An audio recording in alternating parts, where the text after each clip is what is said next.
We are going to make you give us your top 5 most indispensable players in the NFL, and Jeff, you get the honors. All right, now we try to stay away from QBs a little bit here. You know, we each threw one on just to be a nice guy. But okay. I'll start with mine. My first is going to be Marshawn Lynch.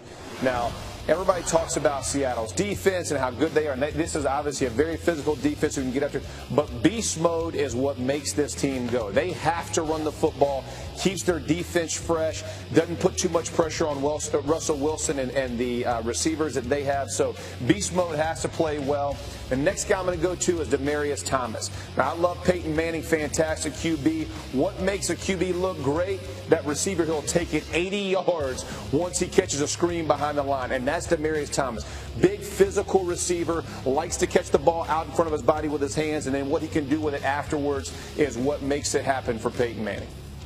All right, keep going. Here's your top 5 most indispensable. Okay. You do have Aaron Rodgers on there. Well, Coach took my thunder. I'm gonna go Aaron Rodgers. We saw what happened to him last year. 8-8. Struggled without him. Didn't really make it happen. Now let's go to Kuechly down at the bottom. Why not put a Mike linebacker in this? Everybody, you know, they can get after the passer in Carolina. This kid is all over the field. Sideline to sideline, can cover as well as anybody in the league. This is the best linebacker, young linebacker in our game right now. So much fun to watch. Good to have a defensive player on there. You're a defensive player. You were. It's always good to have defensive players on there. They're necessary. They're like goalies. They stop people from scoring. That's important. Way to bring it full circle. But Jeff said it earlier. We try to stay away from the quarterbacks. We always talk about it's a quarterback-driven league. Where is the running back? Well, my list has 3 running backs on it, to be quite honest. And if you look at this list, it's pretty stout. And the first one is Adrian Peterson, obviously, and he really sets the tone of your football team, especially when you think about the Minnesota Vikings. And then the next one is McCoy. When you think about this guy, he's a dual threat.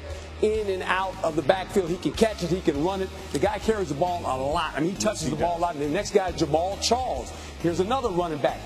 I thought it was all about the passing game.